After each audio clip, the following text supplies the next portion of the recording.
when he defected, there were cameras, there were flash bulbs, there was handshakes with Nigel Farage, as far as I remember. He made a bit of a song and a dance of it.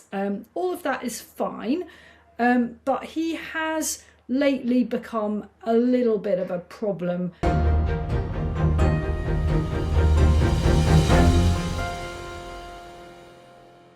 What is going on at Reform? There's been an awful lot of controversy this week surrounding a guy called Tim Montgomery, who's not exactly a household name, but at Westminster very well known as formerly a Conservative Party member and commentator. Tim Montgomery, many years ago, set up something called Conservative Home, which was a pretty influential in Westminster circles, kind of critical friend website, which talked about Tory policy. Now, a couple of years ago, I don't remember exactly when it happened, but Tim Montgomery, in a bit of a blaze of publicity, defected to Reform.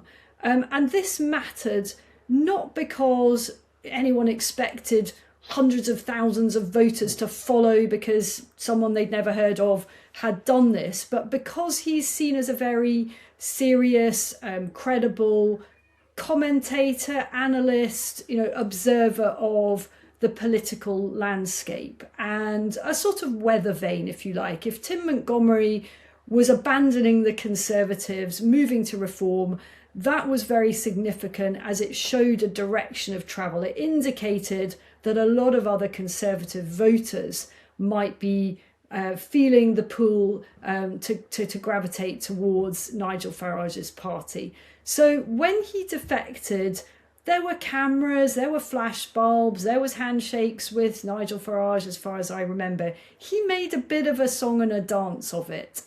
All of that is fine, but he has lately become a little bit of a problem for the party, because I think he's always prided himself on being a bit of an independent mind and being a critical friend of the party he supports. And at some points that can become quite difficult for a growing political party in relation to the timing. So what happened this week was that Tim Montgomery got suspended from Reform. It's caused a lot of fuss and a lot of divided opinion as to whether or not that was fair, whether that was right, whether that's the way Reform's leadership should be managing things. He was suspended for repeatedly speaking out against the party as the party leadership saw it. So people have been saying, well, is this a bit thin-skinned of the party leadership? Should they be able to be a bit more robust? Do they really have to chuck people out or put them into Coventry if they say a few critical things? My perspective on this comes as someone who's also a journalist and a political commentator. And so in a sense like Tim, because my partner is deputy leader, he was leader of Reform, he's now deputy leader of Reform, I'm kind of in a difficult position because on the one hand, I'm an insider, and on the other hand, I'm an outsider. I'm commenting as an analyst, and sometimes with my analyst hat on, there's things that I'd quite like to say that I think Reform could do better. But I also know that if I start mouthing off about that, people are going to say, well, the deputy leader, there's some rift at the top of Reform. So I understand, in a sense, Tim's, how he's pulled in two different directions. I do feel you can't really have it both ways. So for that reason, you're not ever going to find me on Talk or any other show having a go at Nigel. He's the party leader. My partner is his deputy. I'm not going to attack Nigel. I've got nothing to attack Nigel for anyway. I have to be a little bit restrained when asked about some other tricky things to do with Reform. And that's just a balance that has to be struck if you're still trying to be a journalist as well. And I think that's where Tim has perhaps fallen down. I like him a lot. I respect him a lot. But you cannot, if you're going to be billing yourself as an insider, which he does, you cannot then hours after an election victory for reform, go on the airwaves and start criticising the leader. That just doesn't work. You can do that if you're an impartial journalist and you're not saying, I'm an insider. But if you're an insider and you're billing yourself as that, and he has been kind of pitching himself as an insider, you just can't do that. You can't, it's just disloyal, and it pulls the party down. And, you know, we've been through a lot in reform in these last few months. It's been a really, really turbulent and difficult time. The party leadership, not just Nigel, but Richard as well, and to a lesser extent other figures in the party, have been battered these last few months. There's been endless hostile press, like endless, raking over stuff about finances, drawing from information that no one should have ever had because it's come from the National Crime Agency. By the way, that doesn't mean anyone committed any crimes. You know, it's normal for unusual or international banking transactions to be flagged up to the NCA. It's a matter of routine. It happens thousands of times a day.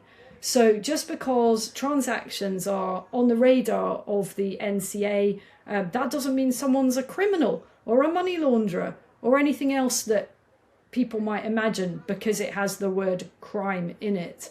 So reform has been reeling from all of this. It's been horrible.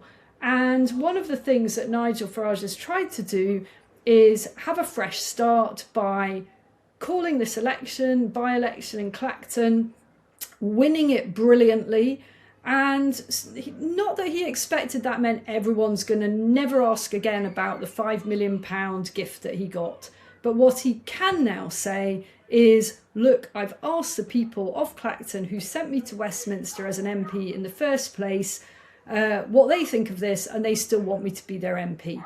So just within hours of getting that result in Clacton, and bear in mind, I never thought Nigel could possibly lose that, but bear in mind how many people were going on and on and on about the bin, Count Bin Face, you know, Nigel's being ridiculous, Nigel's going to spend the summer arguing with a bin, blah, blah, blah. It was a moment for reform. It was an important moment for reform.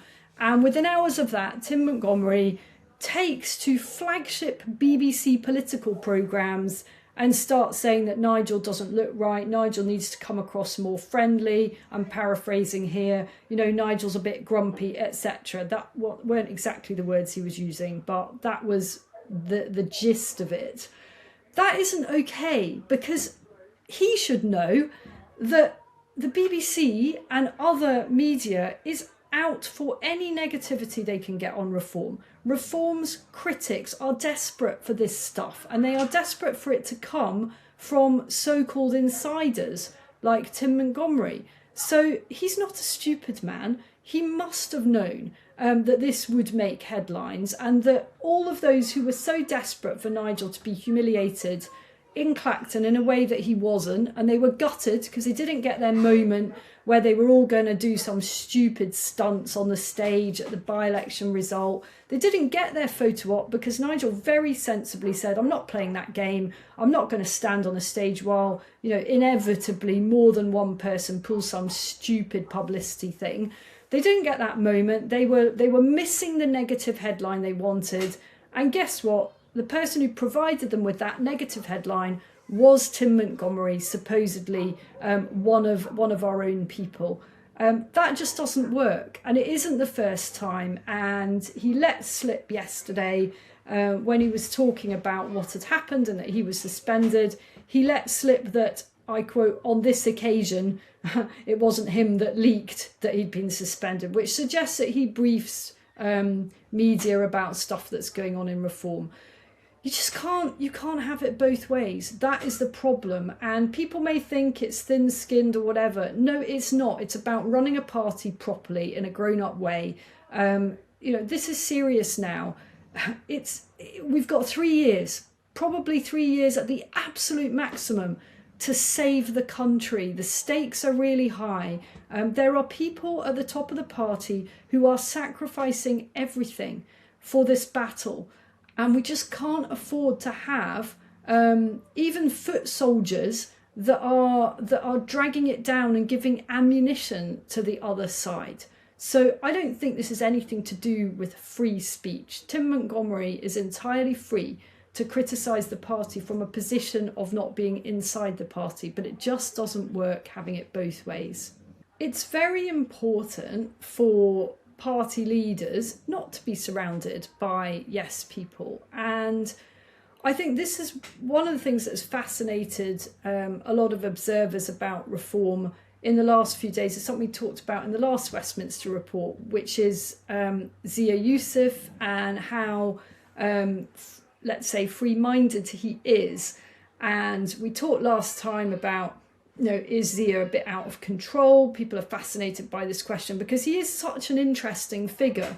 This is a guy that's come from a business background. He's sort of got no background in politics at all. And he is masterful on the media. I'm just wowed by how good he is on the media, but he's also a bit tricky. I don't think it's unfair to say that. I think he is very independent minded. And, as I said on the last Westminster report, the most talented people are often, they often have aspects to the way they work that is quite difficult for colleagues. And you just have to accept that as part of having exceptional talent on your team. And I don't think anyone could say that Zia is a yes person. It's been widely observed that he did not take down the tweet that he posted that Nigel Farage didn't like about taking aim at former Defence Secretary, the Conservative Ben Wallace. So, Zia is independent-minded. Lee Anderson is independent-minded. No one's pushing Lee around. Robert Jenrick used to be a Tory. He can certainly think for himself. And Nigel now has these people around him who aren't just going to say, yes, yes, great leader, no great leader, we'll just go along with what you want. They are there to provide their perspective, drawing on their individual expertise. And it's very important that is built upon over these next couple of years. Otherwise, we allow reform's critics, of which there are no shortage, to continue saying this is just a cult of personality, this is just the Nigel Farage show. It really isn't, and it really can't be. And Nigel is quite bright enough, quite experienced enough to realise that it can't be. Now, that is a difficult transition to make if you have, for the best part of 20 years, been leading a much smaller party where it is or can be just you and your team. And I think it would be daft to pretend that it's easy to make that transition for anybody involved in reform. I was involved when it was just Richard and it was just David Bull and it was just Ben Habib, and it was a kitchen table operation. And it's a big deal growing something, auditioning to run the country. But when you are auditioning to run the country, of course you've got to have a whole range of personalities and talents, and that comes with problems that the party leadership isn't necessarily massively experienced at dealing with, but has to learn the hard way, as all growing parties do. People are getting so frustrated. British voters are so frustrated. I actually saw something on TikTok or something yesterday, and it was a guy that seemed to be trying to marshal kind of private army to take on the French, and I just thought that is going to end in serious tears. That guy is going to be arrested before we can blink an eye. But it speaks of the frustration, I think, of voters that the government just isn't doing anything. It's just sort of saying stuff but not doing anything. The French, if I play devil's advocate a bit, I can sympathise with what they're saying about Britain being such a pull factor. The reason that a whole swathe of northern France continues to be a completely lawless kind of extended migrant camp is because Britain continues to welcome these asylum seekers and economic migrants across the channel, literally ferrying them over. So, on the French side, they could say, well, if Britain would just stop doing this, then maybe the whole of our coastline wouldn't be despoiled in the way that it's being despoiled. On the other hand, could they please just stop facilitating it? Because they are actively facilitating the whole racket in ways that we'll be exploring more in on talk shows next week. You know, there are a number of things the French are doing that are making it much, much easier for the criminal gangs to operate this market, this business. That's what it is. So yeah, on the one hand, the French are right to complain that we still create a huge pull factor. On the other, please don't insult us by asking us for more money. I tell you what, if it was me in charge, if it was reform, we'd be wanting to actually sue them for the money that we've paid, that they haven't probably fulfilled their contractual obligations. I wouldn't be sending a penny more to the French at all, because I don't think our money is being well used in the slightest.